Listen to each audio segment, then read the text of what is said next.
गायत्री माता की जय। हमारे शास्त्रों में, भगवत गीता में, भागवत महापुराण में ऐसी अनेक बार चर्चा हुई है कि धरती से लेके मतलब इस भुवन लोक से लेकर और ब्रह्म लोक तक कहीं भी सुख नहीं है। सुनने में तो बड़ा आश्चर्य लगता है, कोई कोई इसको हास्यास्पद भी बता सकता है, लेकिन यह बात सही है कि ब्रह्मलोक तक, धरती से लेकर ब्रह्मलोक तक कहीं भी सुख नहीं है।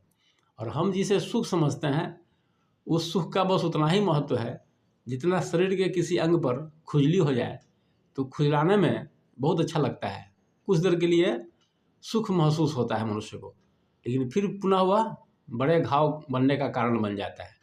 तो यही चीज़ है, संसार में जो भी सुख है, जिसको हम सुख समझते हैं और जिसको चाहने की, पाने की चाहत रखते हैं, वह सुख खुजली वाला सुख से ज़्यादा कुछ नहीं है। सुख का मतलब है कि जो एक बार मिल जाए फिर कभी वो घटे नहीं, नित्य नवीन बना रहे।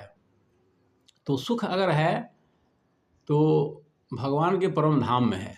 इसलिए मनुष्य जीवन का लक्ष्य ही शास्त्रों में बताया गया है कि जन्म मृत्यु से छुटकारा हो जाए। लेकिन इस चीज़ को लोग हंसी मजाक समझते हैं, इसको गंभीरता से नहीं लेते हैं, क्योंकि वे नहीं जानते हैं कि जन्म लेने में और मृत्यु में कितना कष्ट होता है मनुष्य को। हम सब उस कष्ट को भोग कर ही आए हैं, लेकिन कालांतर में ये भगवान की व्यवस्था है कि उस दुख को हम लोग भूल जाते हैं। अगर वो दुख याद रहे तो मनुष्य कभी नहीं चाहेगा कि हमारा पुनर्जन्म हो, हम फिर किसी माँ के गर्भ में 9 महीना के लिए रहें और महान कष्ट भोगें। इसलिए हमारा जो लक्ष्य है कि भगवत प्राप्ति का, वो कई कारणों से कहा गया है। और भगवान ने भी कहा भगवत गीता में कि यद गत्वा न निवर्तन्ते तद धामम परमम मम।